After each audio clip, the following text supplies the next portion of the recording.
반갑습니다.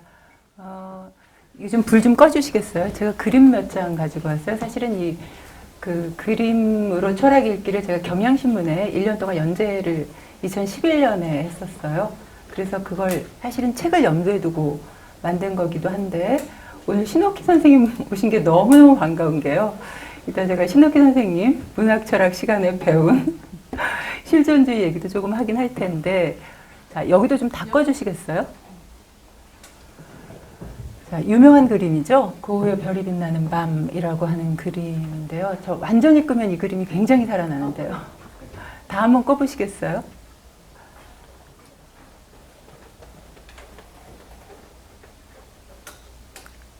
자, 너무 좋은 그림이죠, 그죠? 이걸 불빛 때문에 못 봐요. 우리가 불빛 때문에 별을 못 보잖아요. 자, 뭐가 보이시나요?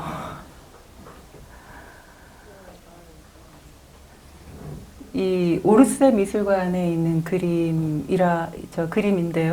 재작년에 우리나라에 왔었어요. 이 그림이 왔을 때 예술의 전당에서 제가 이 그림을 보는데 정말로 아주 압도하더라고요. 그림 사이즈가 별로 크지 않아요. 이거는 약간 작은 사이즈인데 그 고흐의 그 붓터치가 그대로 느낄 수 있는 그런 그림인데요. 고흐는 여러분 이 그림을 그릴 때 욱신거리는 귀에서는 강물 소리가 들린다. 그리고 한 캠퍼스에서는 별빛 터지는 소리가 들린다라고 동생 태호에게 쓴 편지 때 그림이고요. 별이 빛나는 밤이 3점 있죠, 그죠? 그럼 이 한 점이 미치기 전에 그린 그림입니다. 귀 자르고 나서 아직 정신병원에 들어가기 전에 그린 그림인데요.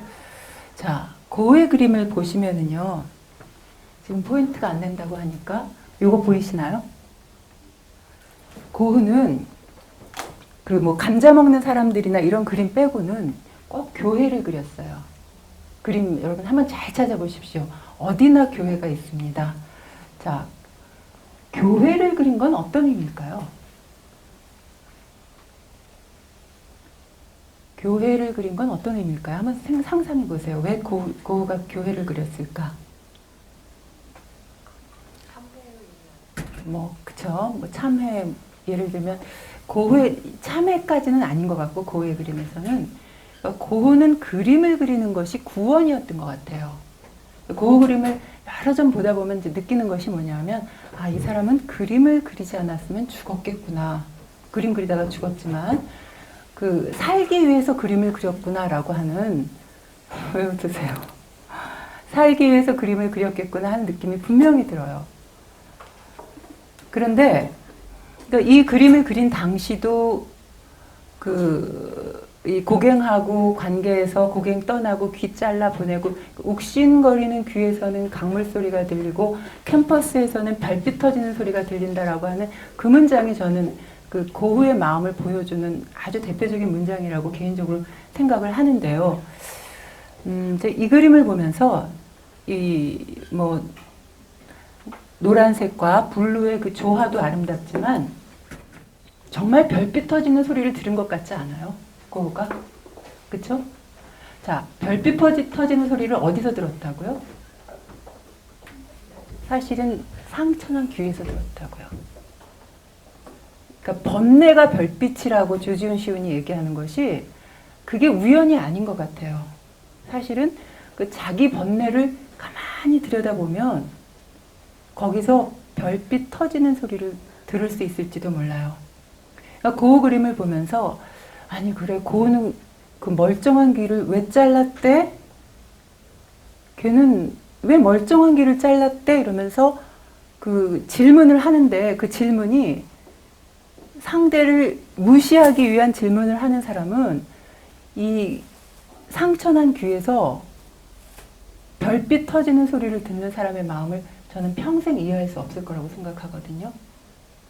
자, 다음 그림 한번 넘겨주시겠어요? 이게 조지 크라우스의 백작이에요. 들판의 작은 꽃이라고 하는 그림인데 한 3, 4년 된 것 같아요. 제가 이대에서 많이 배우고 그리고 밖에 나가서 그때쯤 돼서 제가 저 삶에서 중요한 터닝 포인트가 생기는데 이제 그 불교를 공부하기 시작을 했어요. 여기 한재경 선생님도 계시지만. 근데 한 번은 그 제가 책을 내고 영풍문고에서 사인회를 하는데 스님이 찾아오셨어요. 근데 제 인생에서 스님이라고 하는 건 생각해 볼 수가 없죠. 저 어렸을 때부터 엄마도 지금도 저 온누리교회 권사님이고 아버지 장로님이고 이런 집안에서 성장을 했으니까 근데 너무 신기하고 또 학교도 이대를 나왔으니까 그럴 기회가 없었단 말이에요. 근데 스님이 오셨기 때문에 저는 차 한 잔이라도 대접해야 된다고 생각을 해서 좀 기다리시라고 하면서 차 한 잔을 대접하는데 해인사 스님이시래요. 그래서 아 그럼 해인사를 가면 제가 묵을 수 있냐 그랬더니 그 사명대사가 주석하신 방에서 묵게 해주겠다고 그러시더라고요. 그리고 이제 헤어지고 잊어버렸다가 한 2, 3년 지나고 나니까 그 말이 생각이 나서 저쪽 그 남쪽에 여행 갈 길이 있었는데 오는 길에 한번 해인사에서 저 잠을 자면 좋겠다고 전화를 드렸어요. 그랬더니 서울에 계시면서 해인사에다가 저한테 그 잠을 자게 부탁을 해주셔서 제가 이제 해인사에 가갖고 하룻밤을 묵는데 처음에 절에 왔으니까 이 절 예법을 익혀야 된다고 생각해서 법문을 밤 6시인가 7시에 그 당시에 여름이었는데 7시에 그 법문 뭐라 그러죠? 법회를 하더라고요. 해인사 법당에서. 그래서 이제 거기를 갔는데요. 딱 들어갔는데 앞에 부처님 이렇게 3분 계시고 그리고 여기 중간에 스님들 몇 분 있고 그 뒤에 자리가 비었어요. 방석이. 그리고 이쪽하고 양쪽에는 꽉 차 있어요. 사람들이. 근데 우리 상식은 빈자리 가서 앉는 거잖아요. 그쵸? 그래서 이제 들어가서 뒤로 가고 빈자리 가서 앉았어요. 앉았는데 갑자기 어떤 분이 저를 이렇게 톡톡 쳐요. 그래서 전 나를 아는 사람인 줄 알고 네 이랬더니 보살님 거기 스님 자리입니다 이래요. 그래서 순간적으로 아 내가 여기 잘못 들어왔구나 하는 생각이 들면서 죄송하다고 사람들이 왜 그렇게 빡빡하게 양쪽으로 끼어 앉았는지 이제 그때 느끼고 그쪽으로 옆으로 이제 빠졌어요. 빠졌는데 이분이 내가 나가지도 않았는데 제가 자리에 앉아서 방석이 자리가 났잖아요. 그 방석을 톡톡 터는 거예요. 그러니까 거기 민망해서 앉아 있을 수가 없어요. 그래갖고 탁 나오면서 정말 기분 더럽더라고요.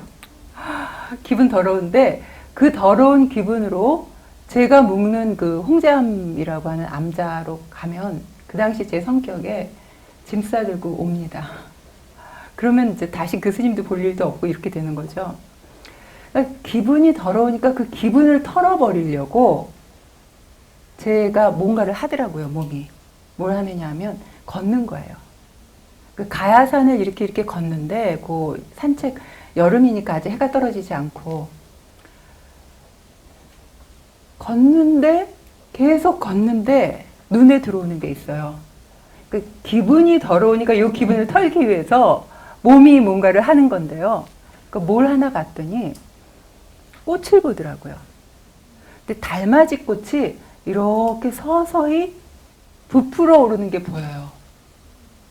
야, 그때 그 경험이라고 하는 것은 정말 이루 말할 수가 없어요. 그때 그 충격이라고 하는 건. 전 도시에서 성장해서 그런 거에 대해서 눈을 줘본 적이 없죠. 여러분들도 다 그렇죠. 그죠?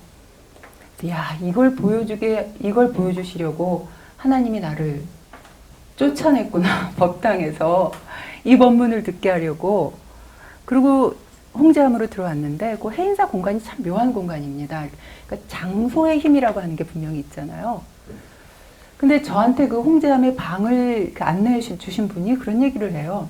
아니 보살님 근데 여기서 왜 주무시려고 합니까? 이래요. 그때까지만 해도 그 말의 의미를 몰랐어요. 그래서 아니 여기가 그 사명대사가 주석하시다가 돌아가신 그 방 아니냐. 그러니까 그건 맞죠. 이래요. 그리고 이제 그분 가셨었는데 그 홍제암에 들어가서 보니까 해인사는요 절이 굉장히 큰 절이잖아요. 보통 암자 하나가 절 하나만 합니다. 근데 그 암자에 저 혼자예요. 이게 깜깜해지니까 그 느낌이 오고 제 옆방은 어떤 방이냐면 그 해인사가 1200년 된 절이잖아요. 800 몇 년대 진성여왕 얘기 막 나오고 이러잖아요. 신라시대 때 사찰인데 그때부터 지금까지 이 경허 스님까지 해인사를 거쳐간 큰 스님들의 초상화가 걸려있는 방이에요. 옆방이. 자, 한번 생각해 보세요. 그리고 그 낮에 초상화 봤을 때는 아무런 느낌이 없었는데 밤에 저하고 초상화하고 둘이 있는 거예요. 하늘 할 일이 뭐냐면 잠잘 일밖에 없어요. 그래서 얼른 불 끄고 이불 뒤집어 쓰고 자는데 꿈을 꿉니다. 꿈에 지금도 잊어버릴 수 없는 꿈이고 저는 하여튼 제가 해인사하고 무슨 인연이 있으니까 그런 경험을 했다고 생각하는데 꿈에 하얀 소복을 입은 머리를 쪽을 찐 여인이 나한테 잘 왔다고 하면서 그 여인이에요. 할머니예요. 머리가 하얀데 너가 앞으로 이렇게 전통에 대해서 좀 공부를 했으면 좋겠다. 근데 굉장히 합리적으로 말씀하시죠. 전통에 대해서 공부를 했으면 좋겠는데 그런데 그러면서 해인사 본류를 보여주는데 거기 사람이 너무 많고 막 바글바글해요. 그러면서 여기는 해인사 여기는 가지 마라. 그러면서 여기는 시장이다 그래요. 장사하는 곳이다. 그러면서 그 당시에 제가 암자라는 말을 잘 쓸 때가 아닌데 암자를 많이 다녀라 이렇게 얘기하는 거예요. 근데 여러분 암자에 관한 책 중에 가장 좋은 책이 제가 본 책 중에서는 하늘은 내 안에서부터가 그 안스름 그린이라고 하는 신부님이 쓴 책이 있는데요.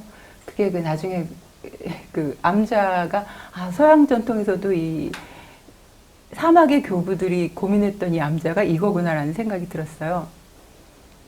그런 말씀을 해주세요. 근데 사실 굉장히 합리적인 할머니잖아요. 근데 그 꿈을 깨고 나니 1시 반이라고 생각해 보세요. 얼마나 무서운가. 그래서 일어나서 불을 켰는데도 누가 옆에 있는 것 같아요. 무서워서 밖으로 나왔어요. 밖으로 나왔는데 아까 그 고우의 별밤 사진 좀 보여주시겠어요? 세상에 도시에서 자란 저는 볼 수 없는 하늘의 별들이 촘촘히 박혔는데 은하수까지 보여요. 근데요, 그 별들이 다 나를 향해서 쏟아지는 것 같은 느낌인 거예요. 야, 그때 제가 느낀 게 아름다운 건 무서운 거고 아름다운 건 징그러운 거구나. 완전히 나를 압도하는 경험이더라고요. 다시 방에 들어가서 이제 머리를 이불 쓰고 또 잠을 자거든요. 그래서 그때 그 경험들 때문에 제가 2011년인가 12년인가에 어떤 일이 있었느냐 하면 자 이제 우선 좀 앉아서 강의록 보고 할게요. 좀 치워주시고 옆으로 앉아 계세요. 어떤 일이 있었느냐면 해인사 승가대학에서 저를 초청해서 서양철학사 강의를 한 학기를 했어요. 스님들을 대상으로 아마 서양철학사 강의를 하는데 와 정말 너무 떨리더라고요. 지금도 제가 지금 우리 학교에 왔기 때문에 제가 굉장히 많이 떨고 있는데 그 스님들이 세상에 제일 개성 강한 사람들이 다 모여 있는 사인데 이 강의록 보고 강의를 해야 소용이 없어요. 뭐 어떻게 터질지를 모르니까. 그래서 강의록 처음 딱 접고 내가 왜 여기 오게 됐는지 모르겠다. 이제 그것부터 시작해서 그 서양 철학사를 재구성하게 되더라고요. 그 스님들에게 필요한 철학사를 6개월 동안.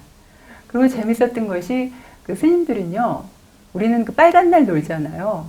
근데 이분들은 아침 7시부터 공부해요. 토요일 날 7시부터 10시까지가 제 강의 시간이었는데 언제 노는 줄 아세요? 뭐 성철 스님 제삿날, 용송 스님 제삿날 이렇게 노는데 그 전통을 공부하게 된 게 저로서는 굉장히 큰 유산이었어요. 6개월 동안 그 음력에 맞춰서 시간표가 짜지는 것도 굉장히 재미있었고 하여튼 아주 그 좋은 경험을 했는데 저는 그 해인사의 경험이었다고 생각을 해요. 그것이. 그래서 강의를 하기 위해서 해인사를 가면서 느낀 건데 제가 그때 만났던 그 할머니 있잖아요.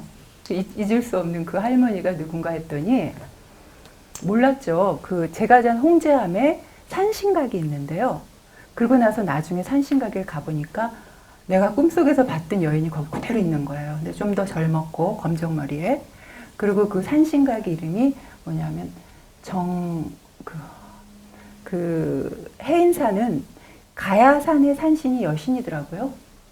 그 왜 허황으로부터 시작하는 7명의 아들 중에 낳은 뭐 누군가 이래갖고 여신인데, 옛날에 왜 산에 기대에 살았을 때 우리가 산신을 믿었잖아요.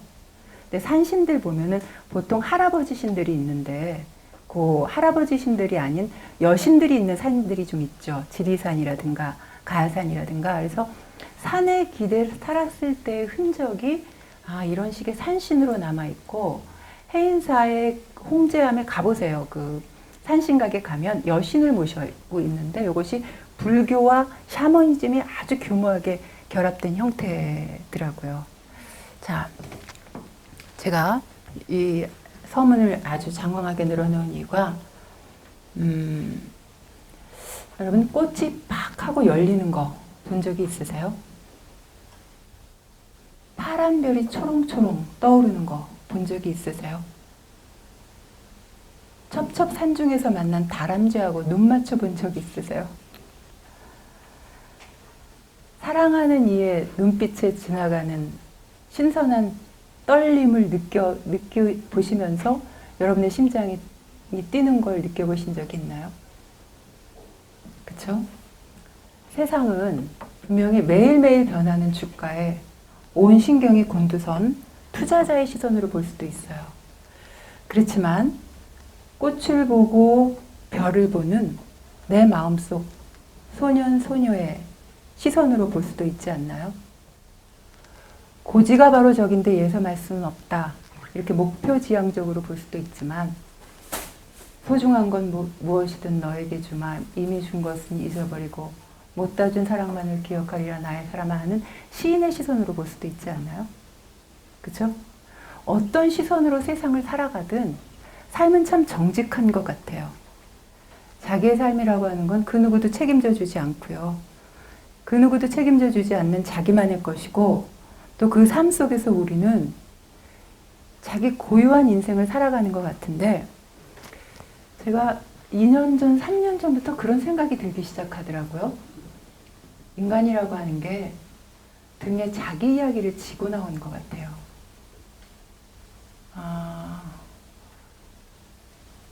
그 이전에는 참 뭐든지 이렇게 잘하려고 했는데, 그 생각이 들면서 잘하려고 하는 것이 아니라 내 이야기라고 하는 것이 이런 것이겠구나 하면서 자기 자신을 이렇게 돌아보게 되더라고요. 자, 한번 물어볼까요? 존재 이유가 있나요? 이렇게 거창하게 물어보면 매일 우리 정대원 선생님한테 혼났던 기억만 나는데, 그 존재 이유가 있나요? 자, 다음 그림 한번 보여주시겠어요? 이 그림인데요.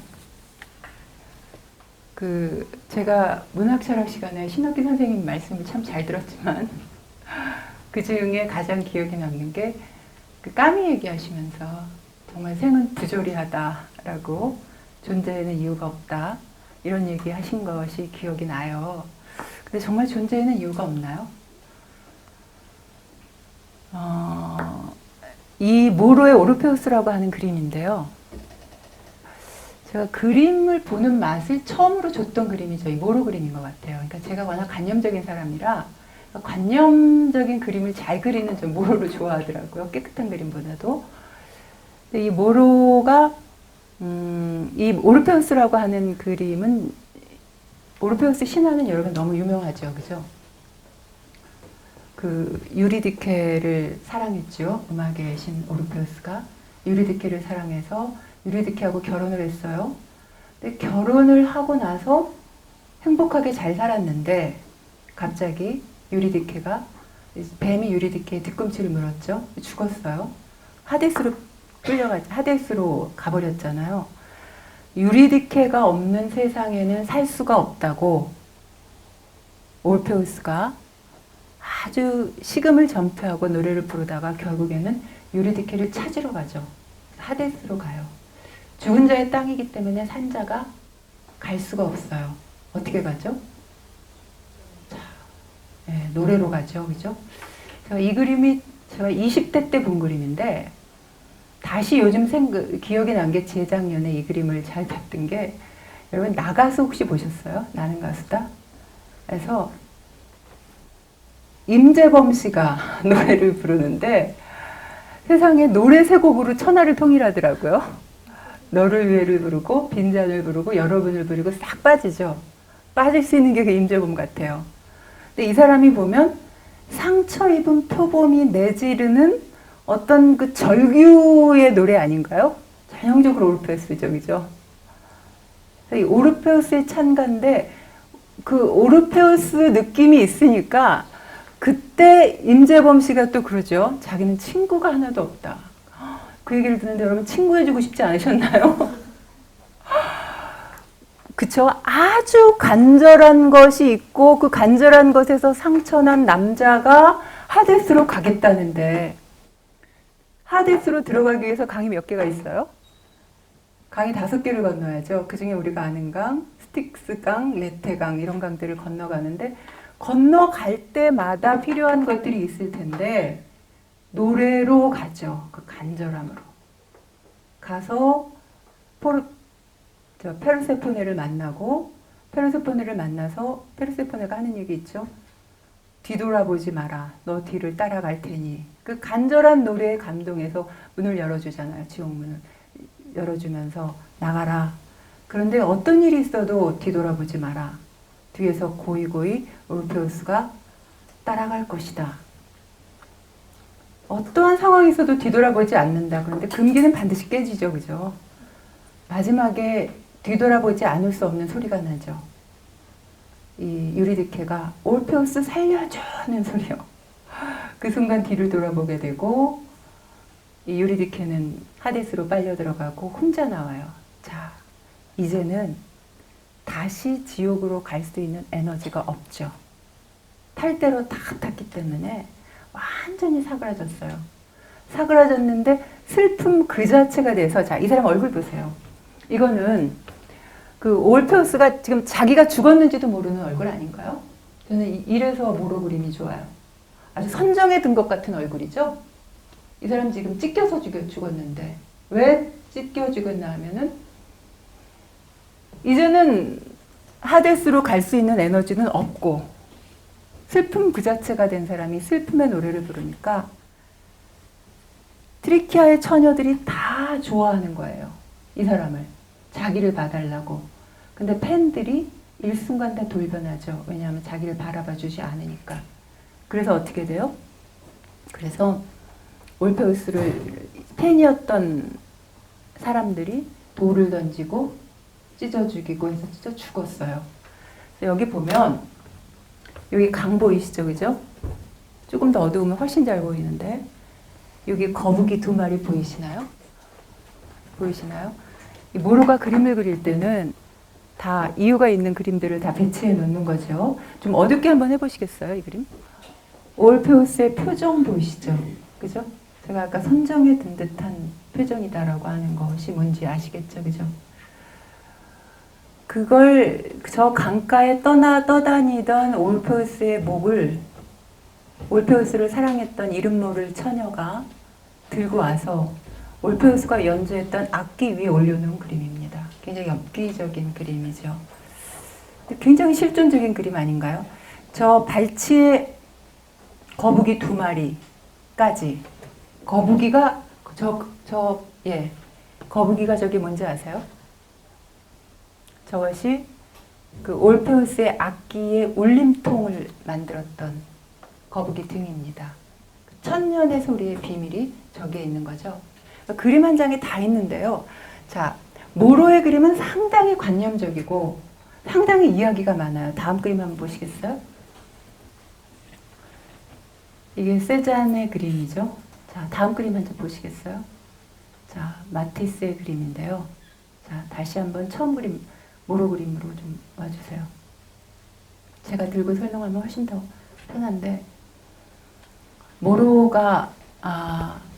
모로의 그림을 여러분 잘 머릿속에 입력을 해두세요. 이 그림 너무 유명한 그림이니까 아마 이번에 재작년에도 이 그림이 다시 왔었는데 그리고 마티스의 그림 다시 한번 넣어주시겠어요? 자, 마티스와 모로가 어떤 관계인지 아세요? 스승과 제자입니다. 근데 그림이 전혀 닮지 않았죠, 그죠? 그렇죠? 이 마티스가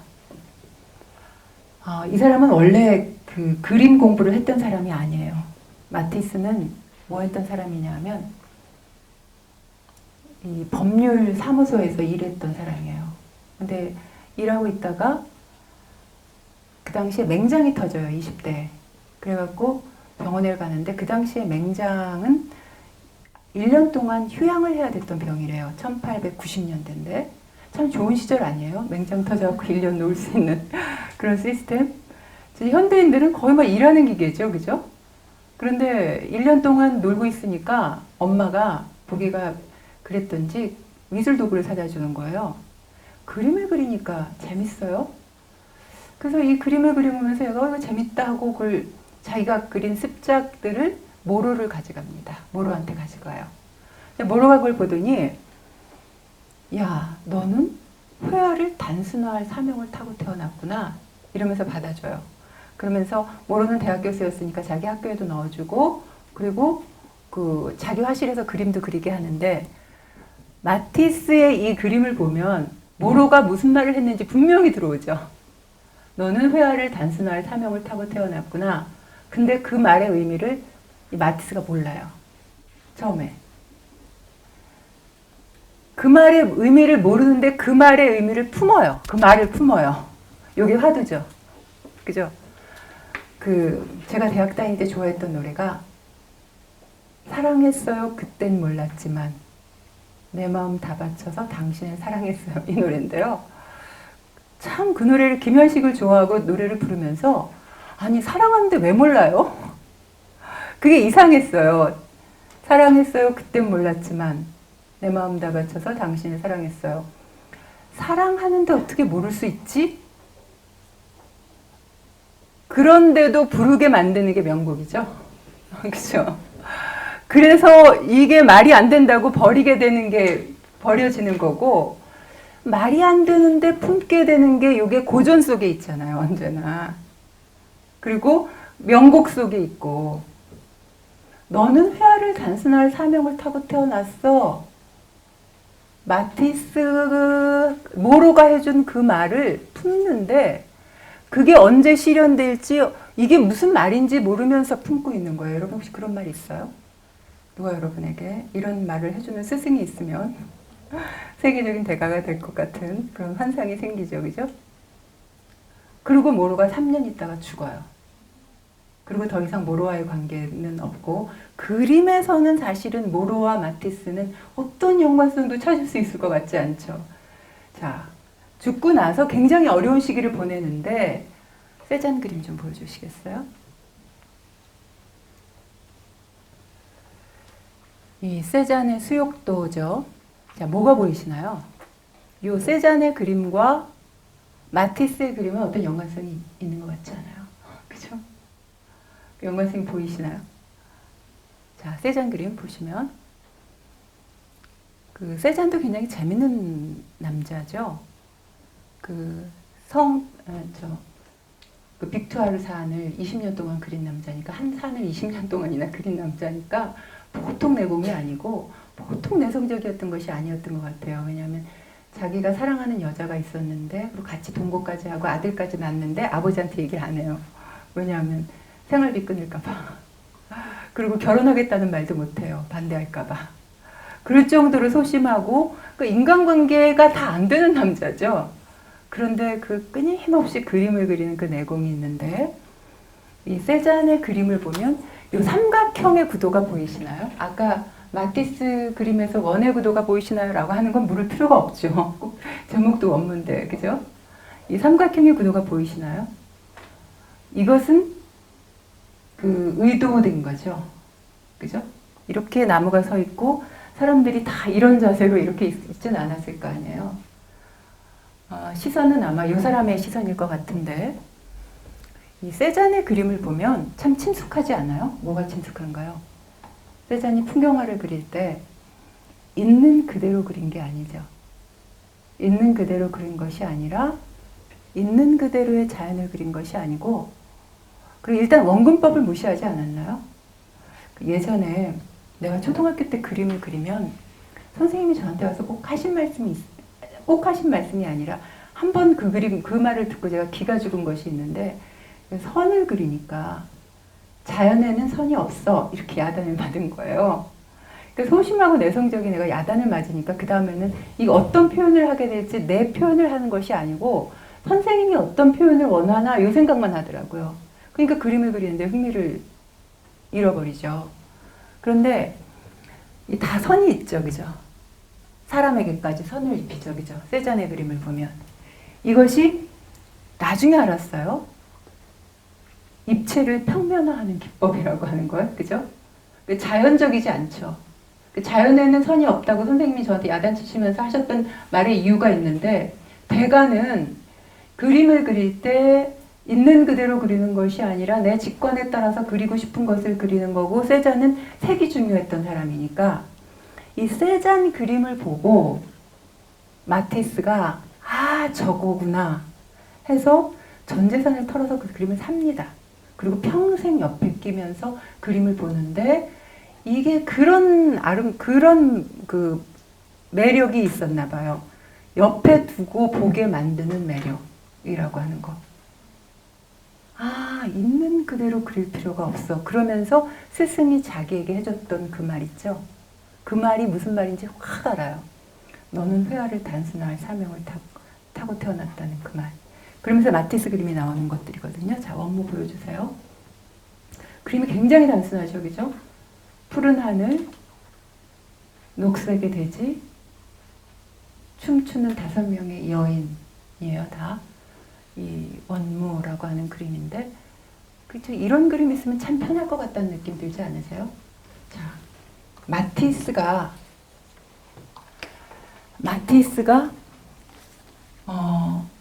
모로를 만난 거 굉장히 우연적인 사건이지만 마티스 삶의 어떤 획기적인 전환점을 만들어주는 그런 사건이었거든요. 이런 거 보면 생에 참 존재의 이유가 있는 것이 아닐까 개인적으로 그런 생각이 들고 제가 40살이 넘어가면서 존재 이유가 있다는 생각이 들더라고요. 그런데 20대 때 존재 이유가 없다라고 하는 실존주의로 굉장히 좋아했고 제가 그 중에서도 이방인을 상당히 좋아했단 말이에요. 근데 이방인 그 실존주의 철학이 뭐 키르케고르부터 여기 뭐 대가가 계시니까 제가 한 장 좀 넘겨주시겠어요? 자, 이방인의 메르소가 사람을 죽이잖아요. 그 햇빛이 뜨거워서 사람을 죽였죠, 그죠? 햇빛이 뜨거워서 사람을 죽일 수 있다는 거. 그게 이해가 안 됐어요. 20대 때. 그죠? 20대 때 이해가 안 됐는데 선생님께서 뭐라고 설명을 하셨냐면 그럴 수 있다. 생이 그만큼 부조리한 거고 생이라고 하는 것이 어떤 그 합리적으로 굴러가는 어떤 것이 아니다. 해서 이해한다고 믿었어요. 분명히 그런 측면이 있으니까. 근데 이게 이방인이라고 하는 까미 작품 속에서는 참 멋있는 남자인데 메르소가 이것이 동아일보나 뭐 조선일보나 경향신문에 나면 사이코패스죠, 그죠? 그리고 실제로 이방인의 메르소는 그런 사람이고, 근데 생이 부조리하고 존재에는 이유가 없다는 것을 보여주는 중요한 한 예가 되고. 이런 상황을 이해한다고 생각했는데 저 까미를 다시 보기 시작한 것이 역시 그 20대 때 봤기 때문에 사실은 그 씨앗이 남아있어서 볼 수 있었던 거고요. 그 다음에 또 하나는 뭐냐면 삶이 경험하게 하는 것들이 있더라고요. 2002년도 4월 6일 날 저희 아버지가 돌아가셨는데 제가 그 돌아가셨다는 전화를 받는데 야, 너 왜 이렇게 헛소리야? 내 동생이 전화를 했어요.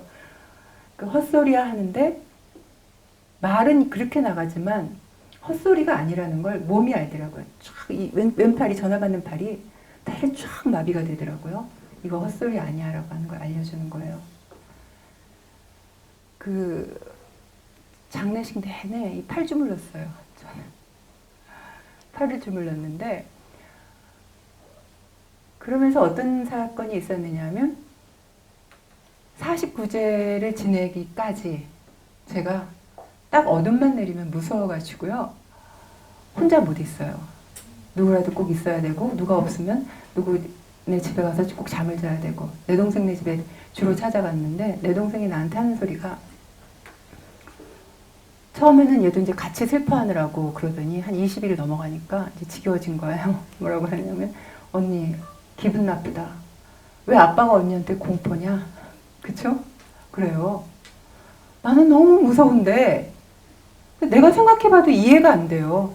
돌아가신 아버지가 나를 위해서 뭐 그 기도를 해주면 기도를 해줄 거지 나를 협박하진 않을 거 아니에요. 근데 무서워가지고 혼자 있을 수가 없어요.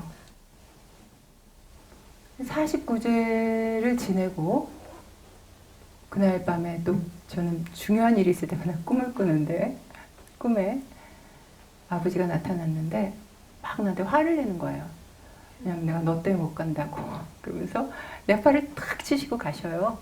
근데 그 꿈을 꾸고 나서는 이게 그 공포가 없어졌어요. 그거 2002년인데 3년 지나서 2005년이 되니까 그게 알겠더라고요. 뭘 알겠냐면, 내가 아버지 돌아가시고 나서 그렇게 무서워서 그 혼자 있지 못했던 것이 무엇이었는지. 이게 뭐였냐면,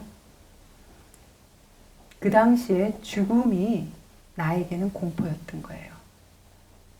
그러니까 그 부모는 평생 스승이죠. 가까운 인연들은 부모라든가 부부라든가 아니면 형제 자매라든가 이런 경우에는 참 많은 갈등이 일어나는 곳이기도 하지만 또 평생 스승인 것 같아요. 이 책에서 가르쳐주지 않는 많은 것들을 배우게 만들어주는 교과서이기도 한데, 제가 그전에도 뭐 티베트 사자에서도 보고 이집트 사자에서도 보고 봤을 거 아니에요. 그리고 엘리자베스 키블러 로스도 좋아하고, 그러면서 죽음에 대해서 안다고 시건방을 떨었는데 현실적으로 죽음이라고 하는 것은 나에게 공포였던 거예요. 그걸 가장 가까운 아버지의 죽음을 통해서 내가 확인을 한 거고, 그러는데 어느 날 굴러다니던 이방인을 다시 보니까 확실하게 이해가 되더라고요. 자, 이방인의 첫 문장이 뭐냐면, 오늘 엄마가 죽었다. 아니 어제였는지도 모른다. 이렇게 시작하죠. 엄마가 죽었는데 날짜도 몰라요. 메르스가. 그리고 엄마의 시신이 있는 때까지 가면서 계속 졸아요. 졸고 그 졸 때도 가만히 보시면 거기서 그 햇빛에 대한 감각만 있어요. 아, 왜 이렇게 뜨겁지? 이거. 그죠? 그 감각만 있어요. 그리고 마지막으로 경비가 어머니 시신을 보겠느냐고 하니까 싫다고 하죠. 됐다고 대충 처리하라고 하면서, 이 장례식도 처리해야 되는 일이지 이 자기 슬픔을 마주하고 이런 거 없어요. 그리고 장례식 끝나고 나서 여자친구 마리하고 같이 가서 또 하룻밤 자죠. 그러니까 마리가 묻죠. 나하고 결혼해달라고. 나하고 결혼해줄래? 하니까 그래 하자. 뭐라 그래요? 너 다른 여자가 너하고 결혼하자 그랬어도 그렇게 내라고 그러자고 대답을 했겠지. 그러니까 그렇죠. 이건 정직한 것이 아니라 아주 그야말로 귀찮다는 태도죠. 그래야 해변에서 옥신각신하다가 그냥 햇빛이 뜨겁다고 누군가를 죽이고, 그리고 감옥에 들어앉아서 성찰 아닌 성찰을 하는 과정인 거잖아요. 이게 까미의 27살 때 쓴 작품이에요. 그죠? 30이 되기 전에 나왔던 작품이고 그런 작품인데, 저는 까미의 자서전이라고 생각해요. 지금 보니까. 그 까미의 자서전인 것이 어떤 면이냐면, 까미가 1차 세계대전 때 태어나죠. 1차 세계대전 중에 아버지가 죽었어요. 근데 이때 까미 나이가 2살이에요. 우리나라 나이로. 그러니까 거의 유복자예요. 아버지 얼굴도 몰라요. 근데 엄마는 문맹의 절름발이에요. 자, 문맹의 절름발이라고 하는 거 하나만으로도 까미가 얼마나 보호를 못 받았느냐가 확 들어오죠. 그죠? 더군다나 알제리 출신이죠. 알제리 출신이라고 하는 것은 프랑스 식민지였으니까 알제리가 거의 뭐 이방인이죠. 까미 자체가. 그런데다가 그 엄마가 그래서 이제 이 애를 데리고 친정으로 오는데 친정에서 외할머니는 입만 열었다 하면 욕하는 사람이에요. 그 외삼촌은 그냥 눈에만 보이면 때리는 사람이에요. 이 어린 까미가, 섬세한 이 까미가 자기 자신을 보호하기 위해서 아예 세상과 벽을 쌓아야 됐죠. 가장 가까이에서 자기를 보호해줘야 하는 엄마는 전혀 도움이 안 돼요. 그런데 10살 조금 지나서 엄마랑 같이 잤는데 자식을 보호하지 못하는 엄마는 자기도 보호를 못하죠. 엄마가 성폭행 당하는 걸 옆에서 봐요. 그때 까미 일기장에 썼던 그 유명한 문장, 세상이 해체되는 것 같았다는 거. 그죠? 그 까미는 늘 아파요. 늘 아파요. 이 편두통을 심하게 앓았는데, 여러분 혹시 편두통 알아보셨어요? 저는 두통은 없는 사람인데, 최근에 그 자전거 배우다가 다리가 부러졌어요. 작년에. 그래갖고 이 뼈가 세동강이 났는데, 그걸 철심으로 받고 와이어로 감는데, 아주 좋은 의사를 만나갖고 놀면서 병원에서 막 굉장히 재밌긴 했지만, 이걸 감고 그다음 깁스 한 2달 정도 하고 다녔거든요. 그런데 그때 뭘 하면 척추 마취라는 걸 하더라고요. 근데 저는 척추 처음에 마취한다 그래갖고 위내시경 검사할 때 이렇게 수면 마취하는 거라고 생각했어요. 그랬더니 그게 아니라 이 무슨 막 동의서 같은 거 막 받아가고 하던데 그 부작용이 편두통이더라고요. 두통. 와, 정말 머리가 아픈 게 그렇게 심각한 건지 작년에 한 열흘 동안 정말 머리 빠개지는 줄 알았거든요. 근데 평생 그렇게 사는 거예요. 까미가. 그 편두통. 자, 까미의 편두통은 이유가 있는 것 같지 않아요? 세상과 소통하고 싶지 않고 자기 속에 갇혀 있는 사람인 것 같죠, 그죠?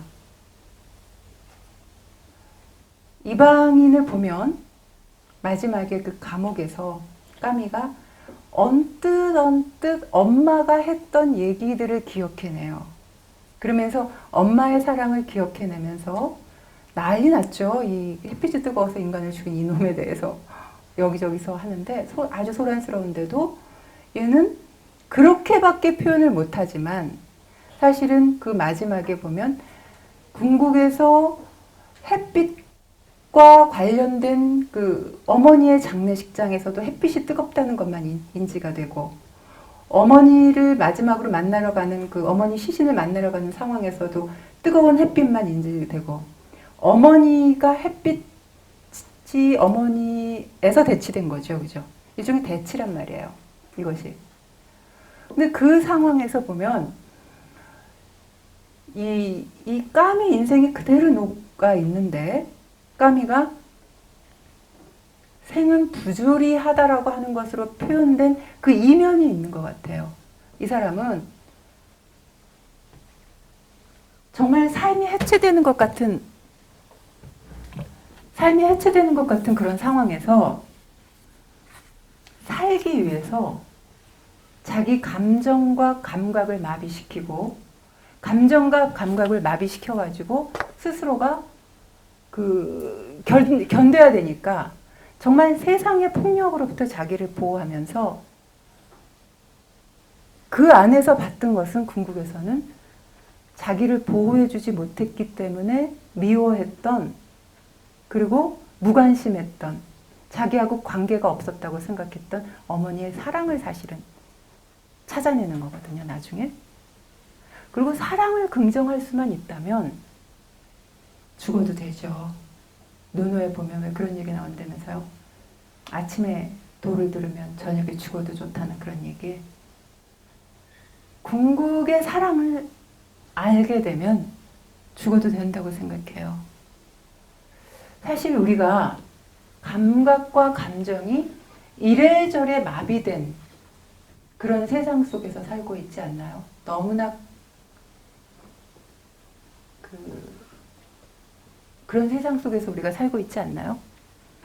우리가 사는 세상은 무한 경쟁의 세상인데 지금 모든 사람들이 뭔가 새로운 것을 하지 않으면 밀려나는 것 같은 그런 느낌 속에서 사실 제가 좋아하는 사람들은 그 월드네 작가 누구죠? 소로 같은 사람들은 그런 얘기 했잖아요. 계절의 변화를 바라보는 것만으로도 우리의 할 일은 충분합니다. 근데 우리가 그렇게 못 산다고요. 끊임없이 생산성의 노예로 살아요. 뭔가 새로운 것들을 생산하지 않으면 밀려나는 그런 세상 속에 산단 말이에요. 우리 사는 세상은, 그 무한 경쟁의 세상은 내가 나를 보는 걸 도와주지를 않죠. 가장 대표적인 책이 84년도에 나와서 어른들이 많이 본 어른동화, 꽃들에게 희망을이잖아요. 애벌레들이 경쟁하죠. 서로 먼저 가려고 하고, 서로 그 나무 위로 올라가는데 남 짓밟고라도 가려고 하고, 주인공이 물어보죠. 야, 왜 저렇게 저기 꼭대기 올라가려고 하니? 저기 올라가면 뭐 있는데? 몰라. 아니 모르는데 왜 가? 쟤도 가잖아. 그거죠. 짓밟으면서라도 가려고 하고, 우리 사는 세상이라고 하는 세상은 힘이 지배하는 세상이죠. 잘난 것만 용납이 되는 세상이에요. 요즘 그 기업에서 보면 그죠? 잘난 것만 용납이 되고 못난 것은 못났다는 이유만으로 존재 자체를 지워버리는 세상이에요. 영광만 주목하고 상처는 무시하는 시대에 우리가 살고 있어요. 한 사람의 승자를 만들기 위해서 만인을 패자로 만드는 시대에 살고 있죠. 그렇다면 한 사람의 승자가 행복한가 하면 승자가 되는 순간 이제 방어를 해야 되죠. 그래서 끊임없이 자기 자신을 경주를 해야 돼서 뭐라고 얘기를 하느냐 하면 나의 경쟁 상대는 나 자신입니다. 이러면서 끊임없이 정신없이 1등의 자리를 놓치지 않기 위해서 우리는 늘 바빠요. 바쁘다는 것이 현대인들의 특징이죠. 깨자마자 일거리를 생각하고요. 깨자마자 생산성을 생각하고 이 생산성에 방해가 되는 놈을 꼭 하나 미워해서 그 아주 분노의 에너지로서 삶을 불태우죠. 그죠? 미워하는 놈을 생각하면서 상을 찡그리고 근심하고 한숨 쉬고 잠도 제대로 못 자요. 잠도둑이죠. 현대 그 문명이라고 하는 게. 원래 우리 인간이라고 하는 게 제가 한재근 선생님하고 매일 하다가 그런 얘기를 했는데 저는 해가 떨어지면 배가 안 고파요. 근데 아침에 배고파서 일어나요. 그러니까 사람들이 점심에 저하고 같이 밥을 먹으면 왜 이렇게 많이 먹냐 그래요. 근데 맛있어요. 근데 저녁에 만난 사람들은 그렇게 안 먹고 어떻게 사냐고 그래요. 근데 사람이 원래 해 따라 일하고 달 따라 잠들게 돼 있어요. 그리고 전기불이 참 별빛을 지우고 달빛을 지우는 중요한 주범이죠. 현대 문명이 잠도둑이잖아요. 당신이 주무시는 이 밤에도 일을 해야 되는 것이 현대 문명이고 잠자는 걸 죄책감을 느끼게 만들면서 뭔가 끊임없이 밤에도 올빼미처럼 깨어 있어서 뭔가를 해야 된다고 주문을 하는 것이 현대 문명의 전기불이라고 생각이 드는데, 그렇죠? 그래서 우리는 한순간도 조용하게 자신을 돌아보지를 못하고 늘 바쁘고 늘 불안하고 늘 누군가를 미워하고 늘 화가 나 있고 늘 전투 자세예요. 뭐죠? 사실 이게 저는 되는 대로 사는 것 같아요. 욕심과 미움과 분노와 아집이 나를 지배하도록 그대로 되는 대로 두는 거죠.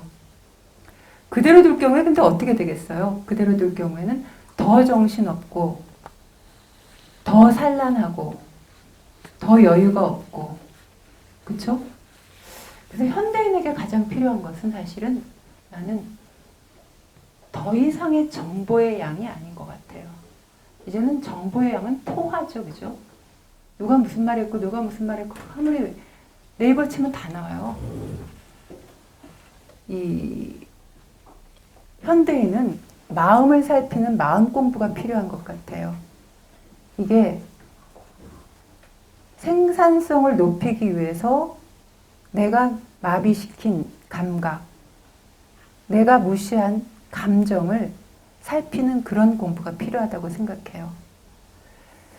그래서 사실은 그림자하고 대화하는 것이 중요한데, 혹시 그 로버트 A 존슨이라고 하는 융이안이 있는데요. 그 사람이 쓴 책 중에 당신의 그림자가 울고 있다라고 하는 책 보셨는지 모르겠어요. 이 사람이 융이안이니까 기본적인 지향점이 이거예요. 인간은, 나는 선한 인간이 되기보다는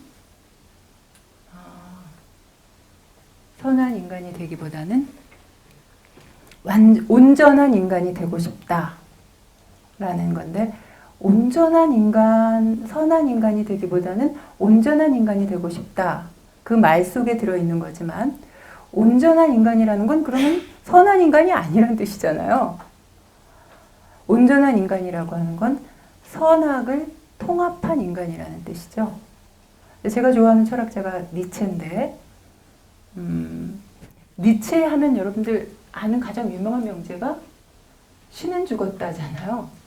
자, 자라투스트라는 이렇게 말했다 해서 니체가 처음에 이제 신은 죽었다라고 하는 그런 얘기를 자라투스트라의 입을 빌려서 하는데, 자라투스트라가 누군지 아세요?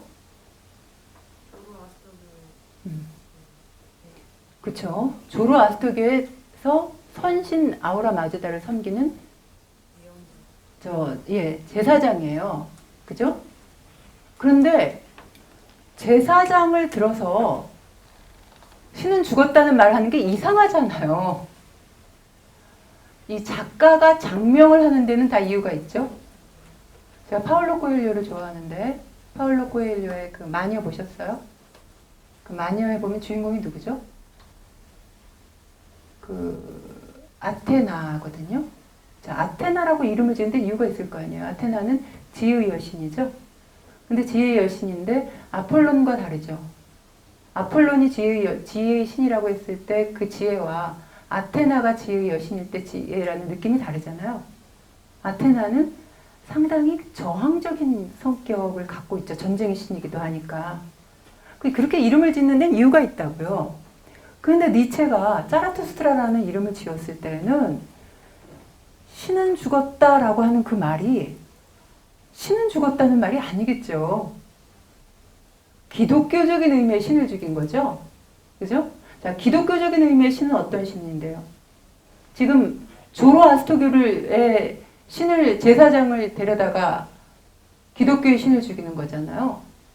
자, 조로아스터교의 신은 욥기에 영향을 줬다고 얘기를 하죠. 그거 뭐죠? 선신과 악신이 있죠, 조로아스터교에서는. 그쵸? 선과 악의 대립과 통합이라고 하는 구도가 있어요. 그런데 기독교에서 요 악의 개념을 다 죽여버리니까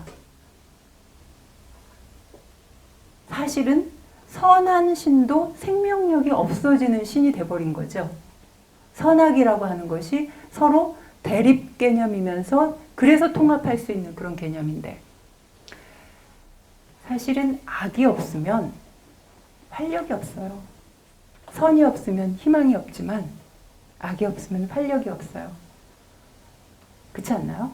그래서 그 선악이라고 하는 것이 서로 의지하면서 하는 그런 개념들인데, 그러니까 온전한 인간이 되고 싶다라고 하는 것은 사실은 선악을 통합한 인간이 되고 싶다라고 하는 그런 얘기일 텐데요. 근데 우리가 온전한 인간이 되기 위해서는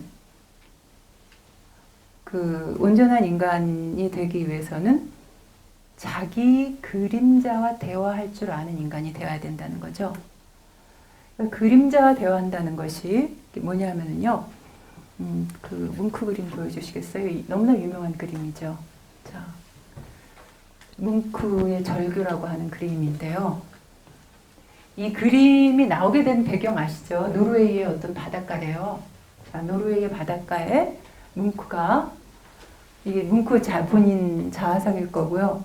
친구들하고 산책을 하고 있었대요. 이 그림 그릴 때 그 이야기들을 보게 되면. 그런데 자기는 분명히 절규 소리를 들었다는 거거든요. 그 소리를 듣고 놀래갖고 반응하는 거예요. 자, 이 사람들도 들었을까요? 뭉크 혼자 들은 거죠. 얼마 전에 저 이 그림이 시장에 나왔더라고요. 시장에 나왔는데 얼마라 그러더라고요. 저게 몰라요. 하여튼 좀 카운트가 안 되는 게 돈이라 거의 500억쯤 하는 그림인 것 같아요. 근데 이 그림을 여러분 드린다고 하면 어디다 걸어 놓겠어요? 이거를 여러분 거실에다 걸어 놓겠어요? 아니면 침실에다 걸어 놓겠어요? 기업의 그 로비에다 걸어 놓겠어요? 이거 걸어 놓으면 완전히 좀 이상하죠? 분위기가. 그죠? 근데 이 그림이 왜 그렇게 비싸요? 이게 정직한 그림이기 때문에 비싼 거잖아요. 자, 보세요. 바닷가라고 하는데 우리가 생각하는 그 노르웨이의 바닷가를 친구와 함께 걸었다 그러면 그 친구하고 정말 좋은 친구겠죠. 전생에서부터 인연이 있었던 그런 친구였을 수도 있고, 그리고 더군다나 석양역이에요. 석양역에 성이 다른 친구하고 같이 걸어가면 사랑에 빠질 것 같은 분위기도 있죠. 근데 이 그림을 보면 그런 분위기가 전혀 없죠. 그죠? 저게 무슨 어린왕자가 그리워한 노을이에요. 저 노을의 핏빛이죠. 바닷물 보세요. 선들이 다 불안으로 흐르지 않나요? 불안한 선들이죠. 물 자체가 넘어와서 이 사람을 덮칠 것 같은 정말 불안한 그림인데, 뭉크가 저런 그림이 저게 몇 장이라고요? 저게 한 장이 아니에요. 50장쯤 된대요. 왜 저런 그림만 그린 거예요? 왜요? 뭉크가 그랬죠. 이 사람이 제 아버지는 의사하고 그런데 4살 땐가 5살 때 엄마가 죽어요. 엄마가 폐병 비슷한 폐에 관련된 병이 걸려서 죽어요. 자, 4, 5살 먹은 꼬마에게 엄마를 빼앗아 간다고 생각해 보세요. 그건 완전히 세계 자체를 빼앗아 가는 거죠. 그래서 1살 더 먹은 누이한테 의존하면서 누이를 엄마로 그렇게 살았는데, 그 누이도 15살 때 엄마하고 똑같은 병으로 또 죽어요. 자, 자기 인생에서 굉장히 중요했던 2 여자가 다 그렇게 가죠. 이 남자는 세상을 믿을 수가 없어요. 자기가 사랑하면 사라질 것 같은 느낌이 드는 건 너무 자연스러워요. 그러면 자기 마음의 가장 기본적인 정서는 불안과 분노겠죠. 자기 마음의 가장 기본적인 정서를 정직하게 대면한 그림이기 때문에 의미가 있는 그림 아닌가요? 살면서 정말 중요한 게 정직이라고 하는 것 같아요. 정직한 것 같아요. 근데 인간이 의외로 자기 자신에게 정직하기 힘들어요. 그런 생각 안 드나요? 그냥 단순히 거짓말을 했어 이게 아니라 보고 싶지 않은 것들이 너무 많아요. 그래서 외면하고, 그래서 눌러놨던 것들이 너무 많죠. 그래서 우리가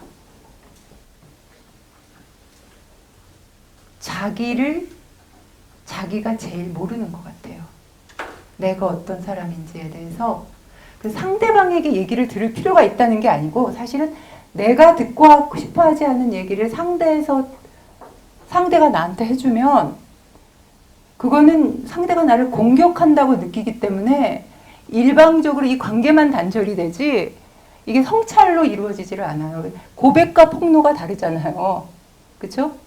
정직하다는 건 사실은 내가 내 그림자를 보면서 내가 이런 사람이라고 하는 것들을 받아들일 수 있을 때 상대의 말도 받아들일 수 있고 세상도 껴안을 수 있죠. 근데 저는 자기가 자기 자신에게 정직할 수 있으면 인생 그것으로 성공했다고 생각해요. 이 그림자라고 하는 것이, 그림자 이론이 이거죠. 온전한 인간이 되기 위해서는 우리가 자기 그림자하고 대화를 해야 되는데, 왜 그림자하고 대화하기가 힘드냐 하면, 내가 악이라고 생각하고 미워했던 것이거나 내가 악이라고 생각하고 두려워했던 것이기 때문에 그걸 꺼내놓는 게 너무 힘든 거예요. 그리고 자기가 자기 자신을 보기는 정말 힘들죠. 그림자는 의식으로 통합되지 않는 부분이기 때문에 이게 사실은 나를 늘 내 인생을 걸리적거리게 만드는 거죠. 여기 학생들이 많으니까 보면 그런 거 있지 않아요? 20대 여학생이 사귀는 평균 남자가 몇 명쯤 될까? 5명 될까요? 더 되나요? 하여튼 안 되나요? 자, 나를 거쳐간 남자들을 한번 생각해 보세요. 똑같지 않아요? 똑같다는 건 그 사람 집안이 좀 다르고 뭐 전공이 달라서 내가 다르다라고 그때 그 남자하고는 달라 했지만 사실은 똑같은 유형의 사람들을, 나의 어떤 그림자 부분들을 이 사람이 가지고 있지 않나요?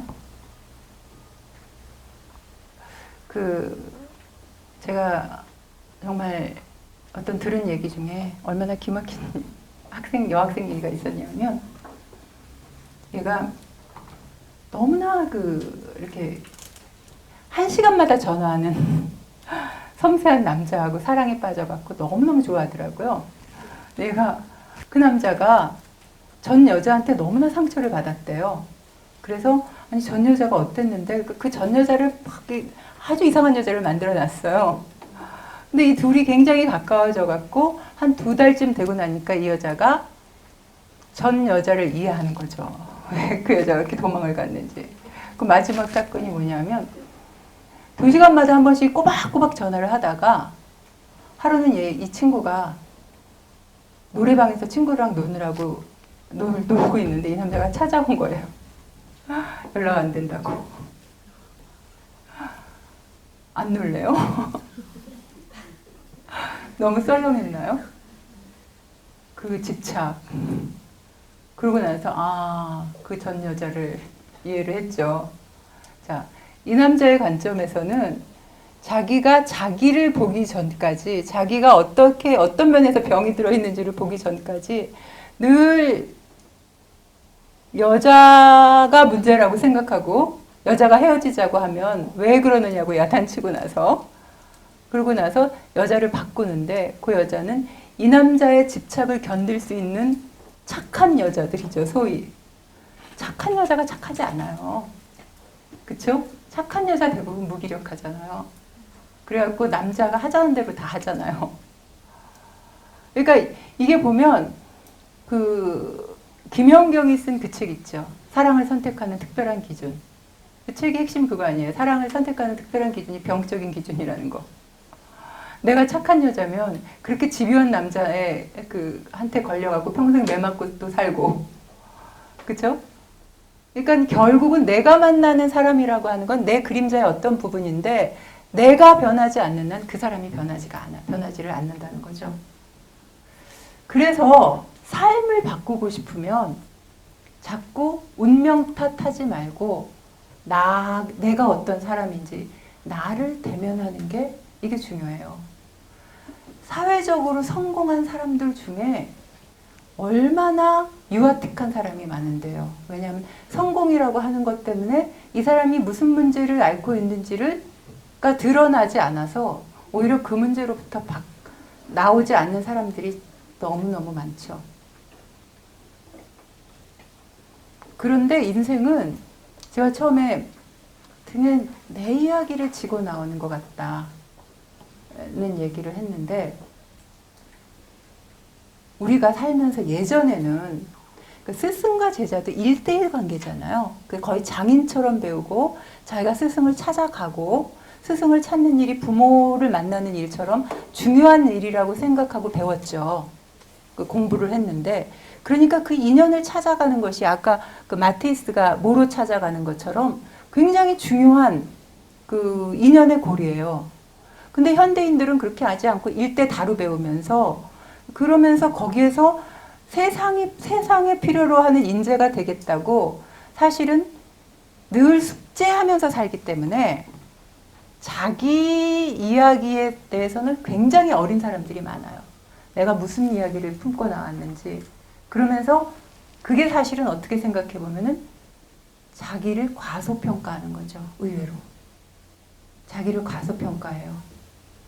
자기를 과소평가하는 게 어떤 경우에서 많이 보이느냐 하면, 자기를 과소평가하는 사람들은 상대가 자기를 욕하면 참 견딜 힘이 없어요. 왜냐하면 그래서 세상의 요구에 부응하느라고 모든 시간을 써버리는데, 이런 사람들의 특징이 거절을 못해요. 노라고 말 못하는 사람들 있죠.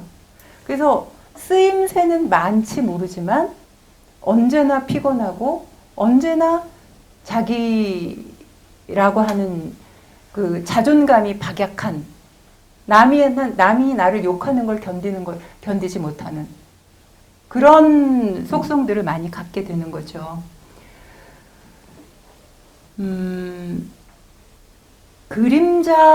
나는 어떤 그림자를 가졌는가를 보면, 예를 들면 그 지킬 박사와 하이드라고 하는 거 있잖아요. 이거 놔두세요. 네, 지킬 박사와 하이드가 그게 왜 그렇게 중요한 작품인가 하면, 사실은 하이드는 지킬의 그림자죠. 지킬은 어떤 존재예요? 지킬은 아주 지적이고 유쾌하고 그리고 그 선한 남자, 선한 젠틀맨이죠. 그런데 하이드는 거의 동물적이고 악마적인 그런 존재인 거잖아요. 근데 그 작품에서는 뭐 약을 먹어서 그렇게 됐다 그러지만 사실은 그거는 중요한 것이 아닌 것 같고, 사람이 이렇게 온화하고 매너 좋고 선한 지킬로만 살아가기를 요구될 때, 그렇게 요구될 때 내가 내 그림자, 그 아주 열정적이고 악마적이고 어떤 방탕한 기질이 있는 내 그림자를 돌보지 않으면 이렇게 인격 분열이 일어날 수 있다는 것이 보여주는 게 지킬 박사와 하이드잖아요. 그렇죠? 그러니까 사실은 누구에게나 그 그림자적인 측면이라고 하는 것들이 있는데, 이것을 돌보느냐 안 돌보느냐 그 차이인 것 같거든요. 돌보지 못하면 이런 거죠. 예를 들면 우리 엄마는 자기가 참 착하다고 생각해요. 그리고 자기가 이제 지적이라고 생각해요. 근데 우리 엄마하고 우리 고모하고 한번 같이 어디 놀러 갔었나 봐요. 한 20년 전 얘기예요. 20년 전에. 그 다음부터 우리 고모도 우리 엄마랑 안 가고 우리 엄마도 우리 고모랑 안 가는데, 갔는데 거기서 단체로 이렇게 놀러 갔는데 우리 엄마가 놀란 거예요. 야, 네 고모 그렇게 노는 줄 몰랐다. 갔다 와갖고 어쩜 뭐 이렇게 퍼질러 노니? 부끄러운 줄도 모르고 매너도 모르고. 그러면서 우리 엄마가 생각하는, 우리 엄마는 아주 매너 좋고 선하고 정숙한 여인이지만, 우리 고모는 나한테 뭐 그런 얘기는 안 하겠지만, 왜냐면 내가 엄마 딸이니까 안 하겠지만, 우리 고모가 생각하는 우리 엄마는 경계심이 심하고 감정 억압이 심한 여자잖아요. 그죠? 근데 이런 것들이 어려서부터, 사실은 제일 어려서부터 많은 문제를 가진 사람들이 착하다 소리를 많이 들었던 사람들. 이런 사람들이 착하다 소리를 많이 들어서 이제 결혼을 해요. 그 두 딸을 낳아요. 근데 하나는 자기를 닮아서 착하고 성실한 딸이고, 근데 착하고 성실한 딸은 그대로 이제 두면 자기 일을 하니까. 근데 한 아이는 이상하게 자기를 안 닮아서, 하여튼 창의적이고, 좋은 말로 창의적이고, 뭐 놀기 좋아하고, 뭐 약속 안 지키고 자기 마음대로 시간표를 짜고 이러는 딸인데, 그러면은 이 엄마가 보기에 자기를 안 닮은 딸을 구박하기가 쉽죠. 너 왜 이러니? 부터 시작해갖고 너는 왜 이렇게 약속을 안 지키니? 너는 왜 이렇게 제멋대로니? 근데 그래서 그 아이가 제멋대로 되고 될 확률이 굉장히 크단 말이에요. 왜냐하면 엄마가 어떤 의미에서 굉장히 다른 창의적일 수 있는 아이를 어렸을 때부터 학대하고 구박해서 걔를 그런 방향으로 가도록 두었는데 이것은 엄마의 두려움이 걔를 그렇게 키운 거죠. 엄마의 두려움이 그렇게 키웠다라고 하는 그 얘기는 엄마가 여기를 정해놓고 이 선을 벗어나면 큰일 날 것처럼 만들어버렸기 때문에 걔가 큰일이 나는 거예요. 그렇게 되는 것이. 사실은 부모와 자식과의 관계를 보게 되면 그 부모와 자식과의 관계를 보게 되면 그림자를 돌보지 않은 결과가 어떤 것인지 분명하게 드러나는데요. 자, 아까 그 그림 좀 보여주시겠어요? 이 그림 아세요? 이게 루브르 박물관에 있는 그림인데 제가 이 그림을 그 모나리자보다 좋아하는 그림이에요.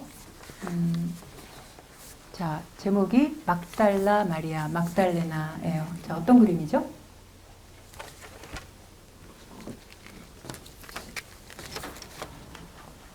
보시면 제가 이 그림을 참 좋아하는데요. 여기 십자가 보이세요?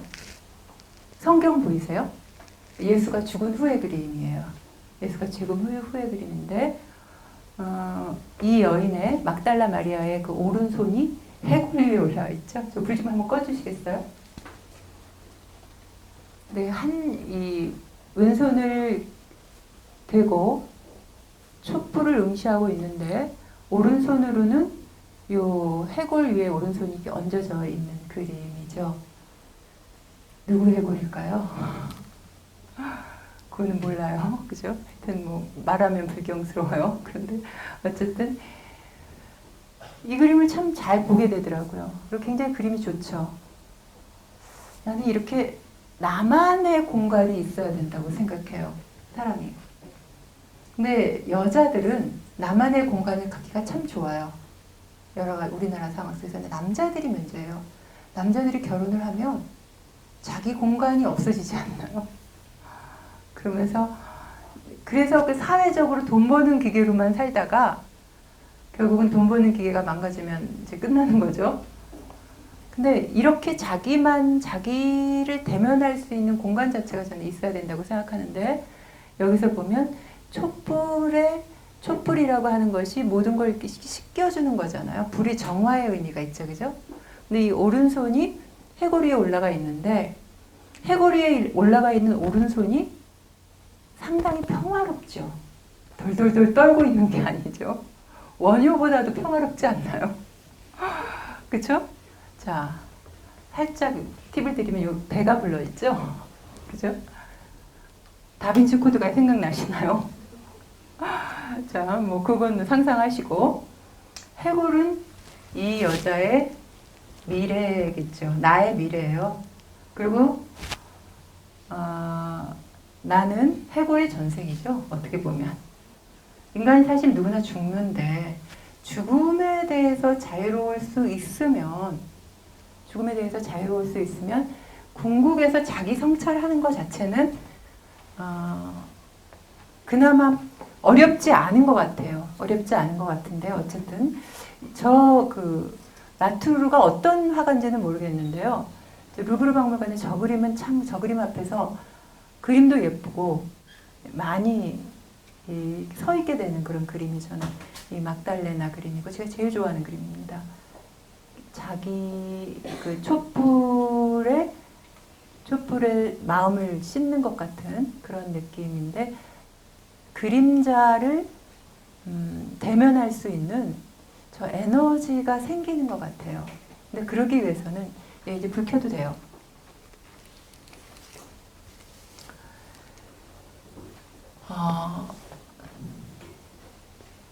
내가 어떤 사람인가 혹시 그거 아세요? 나한테 가장 익숙한 정서가 뭔지, 불안인지 분노인지 슬픔인지 누구에게나 보면 자기 자신의 가장 익숙한 정서가 있는데 요것을 처음 할 때는 어떻게 하시면 참 좋으냐면은 가장 어린 시절에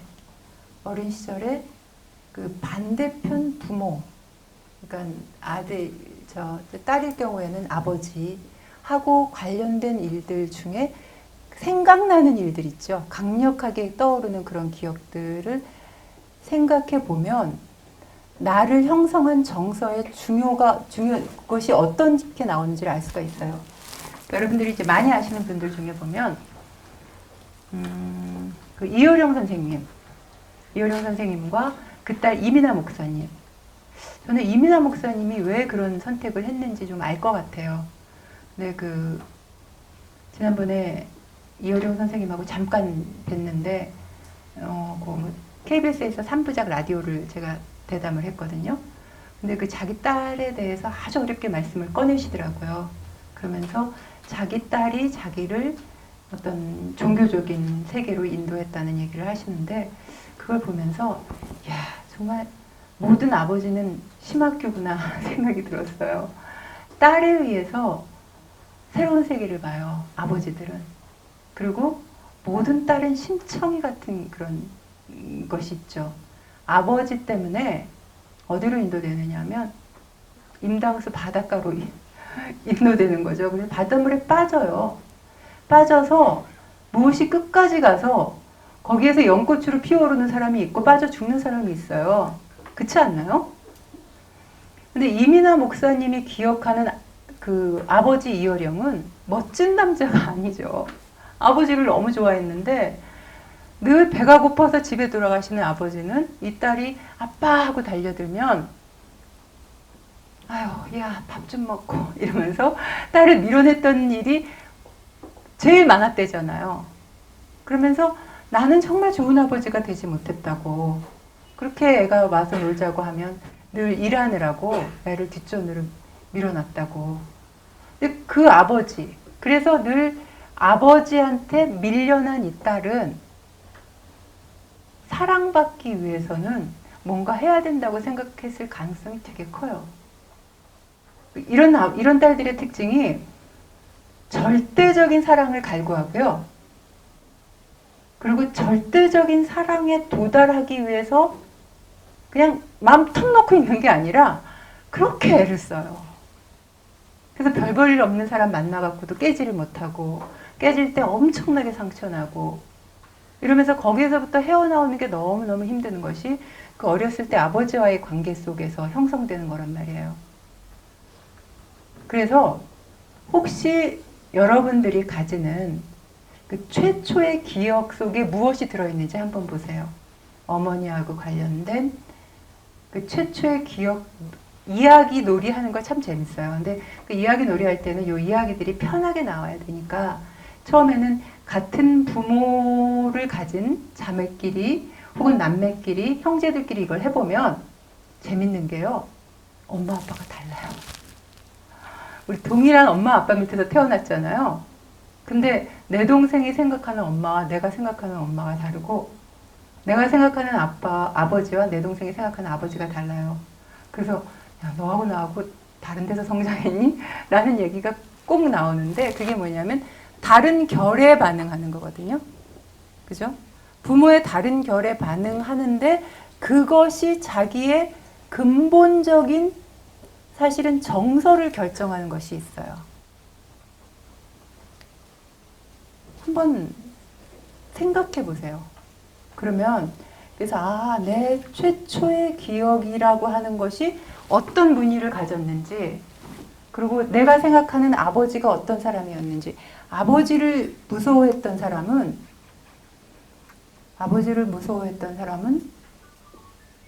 남자 대하는 태도가 비슷해요. 그리고 왜 마마보이만 있는 것이 아니라 파파걸이 얼마나 많은데요. 근데 이것이 언제 나올 수 있느냐면 내가 인당수에 빠졌구나라고 하는 거 알 때. 심청전이 왜 그렇게 오랫동안 돌아다니는지 그 이유가 분명히 있어요. 그 이유가 분명히 있는데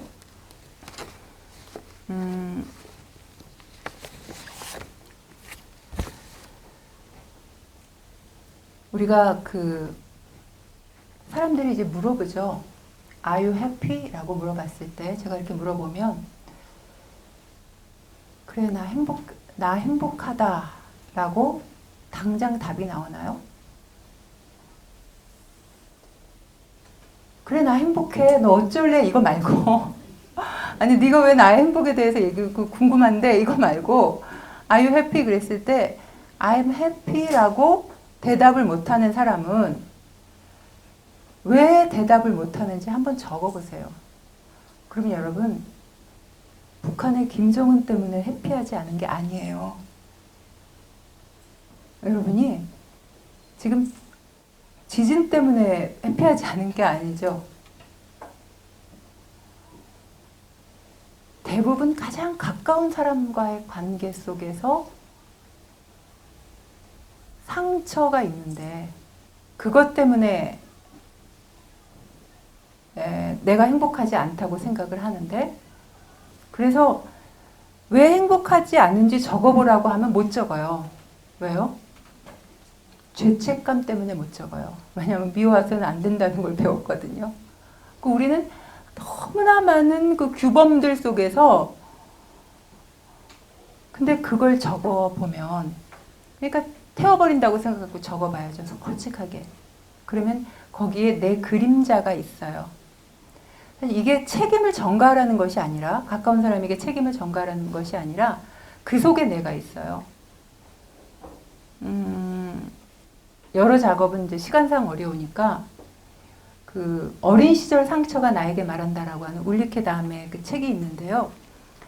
그 울리케 다음에 엄마가 우리 엄마하고 아주 비슷하더라고요. 늘 부지런하고 성실하고 착했나 봐요. 그러니까 이 엄마는 한 번 더 이렇게 나간 것이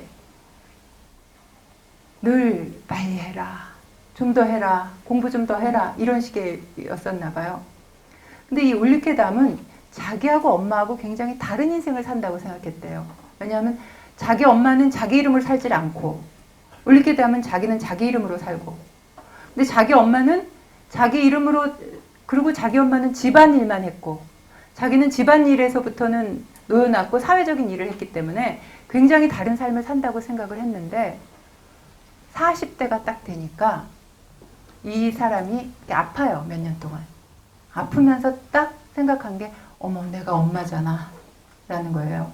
자기 엄마가 어떤 사람이냐면 예를 들면 여기 서울에서부터 부산까지 가면 그 기차를 타고 가면 4시간쯤 걸렸는데 대구에서 부산까지 1시간 남아있단 말이에요. 그럼 대구에서부터 서 계신데 빨리 내리셔야 된다고. 그리고 늘 보면 어디 가서 지각 한번 해보는 게 없고 언제나 어디서나 약속을 잘 지켜야 되고 언제나 성과를 내야 되고 일하지 않으면 먹지도 말아야 되고 성과를 많이 낸 사람에게 박수를 쳐주는 거. 그런데 어렸을 때부터 보고 배운 게 자기가 그거라 매년 논문 쓰느라고 정신없고 아무도 읽지 않는 논문을 그렇게 열심히 쓰면서 이것이 성과라고 생각하고 정말 이 한 몸 다 바쳐서 쓰느라고 여기저기 아픈 것도 모르고 그래서 몸이 다 망가진 후에야 나는 엄마하고 다르게 산다고 생각했는데 내가 엄마처럼 살았구나. 내 조급함 속에 들어있는 것 이것이 무엇인가를 이 사람이 이제 그 성찰하기 시작한단 말이에요.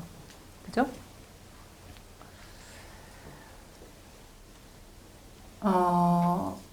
그러면서 자기가 아프면서 자기 자신과 대화를 하기 시작했는데 내가 가장 두려워했던 것이 성과를 내지 못한다는 거였구나. 그래서 성과 낸 사람들을 좋아하고 성과 내지 못한 사람들을 싫어하는 게 아니라 무시하고 이러면서 내가 내 인생을 이런 방식으로 내가 두려워하는 것들이 이런 것이었구나 하는데 그 두려워하는 것들을 알기 시작하면 그 다음에 삶이 변하죠. 그러면서 아프면서 아까 제가 솔로 얘기했죠. 계절의 변화를 바라보는 것만으로도 우리의 할 일은 충분하다. 이걸 받아들이기까지 인생이 얼마나 그 많은 대가를 지불했고, 그러면서 이제 자기 성격을 긍정하기 시작하는 거죠. 어린 시절을 생각하면 어떤 이미지가 떠오르시는지, 그리고 그 성격이 그 강력한 기억들 속에 사실은 지금의 내가 있는 거고, 내가 변하면 기억의 내용도 참 변해요. 근데 이걸 하실 때 재밌는 건 뭐냐면, 가까운 사람하고 하다 보면 내가 난 이렇게 기억을 해. 그러면 그때 딱 치면서 야 그거 아니야 하고 막 야단을 쳐요. 기억은 사실이 아니죠. 그렇죠? 사실에 기반한 거지만 사실이 아니기 때문에 내가 그런 방식으로 기억하는 데는 이유가 있어요. 그래서 그 남의 기억까지 통제하고 남의 기억까지 끼어들면서 이렇다 저렇다라고 하고 하는 사람하고는 할 수가 없어요. 이거는.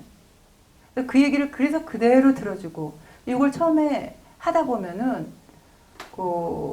내 친구들이 이제 좀 생기고 비슷한 그림자를 가진 사람들이 이제 모여서 이런저런 얘기를 하다 보면 이제 굉장히 자기 자신을 긍정하게 되는 그런 시간이 오거든요.